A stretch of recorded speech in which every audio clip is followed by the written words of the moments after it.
Supplies you're going to need to build your Collagraph is a piece of cardboard, such as a thin cardboard food box. I have a Cheez-It box here. You can use a cereal box, a cracker box, Pop-Tart box, whatever box you have at home. The thinner boxes work better than a piece of cardboard from, say, a box that came in the mail, like a shipping box from Amazon. So I suggest using the thinner boxes because they're easy to cut only with a pair of scissors. So we're going to use a box. And any size, it doesn't have to be this big. And you can cut it down if it's too big too, and if you want to work smaller, or you can work bigger. You're gonna need a pencil. I'm gonna use color pencil, a pair of scissors, glue, crowns. I have a whole box of crowns here, and you are going to need to take the paper off for it to work better, and also some paper. Other supplies you might want to use is color pencils, markers, watercolor paints if you want to go back in to your Collagraph and texture print, paint it, go back in with markers, whatever you want to do, it is your art. So to begin, you want to open this box, and you can use a pair of scissors, or you can find the edge of where it was glued and just kind of tear it apart. Just be careful not to get a nice paper cut. So you're gonna tear it apart, and you want to pick one of these pieces for your base that you're gonna build up on. So a Collagraph is, you gotta think of working from the background to the foreground. So, because you're gonna layer things up. So you gotta think of what is behind something or in the background, and then adding the details on in the foreground. So I'm just gonna cut off these edges here so I have a nice rectangle to use. For this project, we are going to build ships or pirate ships, whatever kind of ship you want to. If you don't want to build a ship with us, that is perfectly fine. You can just cut out shapes, whatever you want to do to make a Collagraph. You can also use your glue to add a detail, and I will show you how to do that as well. All right, so here's my base, and I'm just gonna set this aside.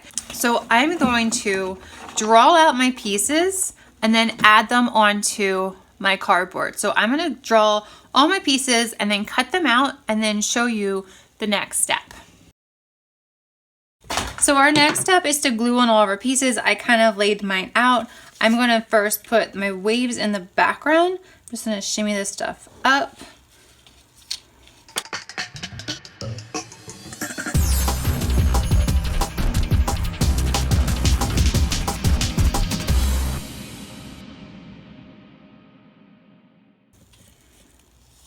Now I have all my pieces glued down, so if you notice that they're not sticking, you are welcome to get a book or something heavy and stick on top. Just be careful if there's any like extra glue seeping out, that it might actually glue it to the object that you're trying to weigh it down with.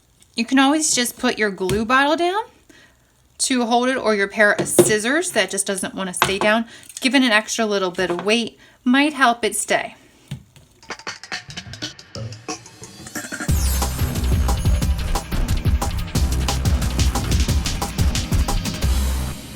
Time. So my Collagraph has finished drying and is ready to be printed. So I have my Collagraph, I have a few pieces of printer paper, lighter paper. The thinner the paper is, the better it's going to print.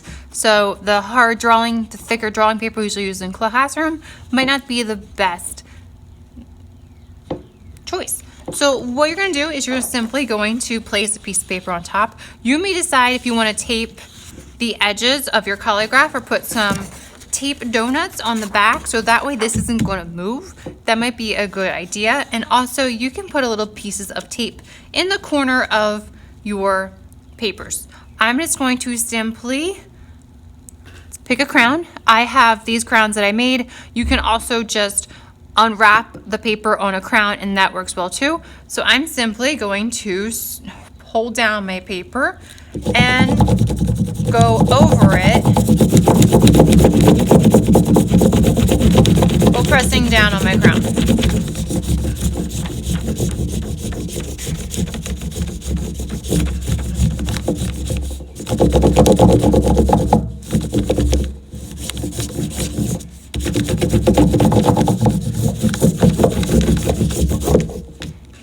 right, so there's one. I'm gonna do a few more.